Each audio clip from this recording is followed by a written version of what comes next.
என்றென்றும் தமிழ் எங்கள் மூச்சு, எப்போதும் தமிழ் தீராத பேச்சு.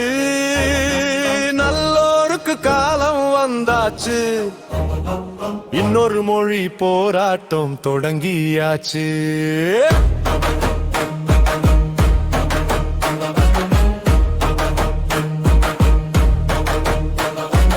இது உரிமை குரல் மட்டும் அல்ல, உணர்வின் எரியும் சத்தம் ஒரு சாம்ராஜ்யம்.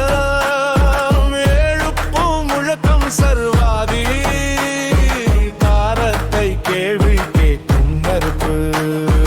தமிழ் என்று சொல்லும் நொடியில் தலை நிமிரும் தலைமுறைகள், எழுத்தெடுத்தாக எழுமினாடு எந்த சங்கிலியும் தாங்காது.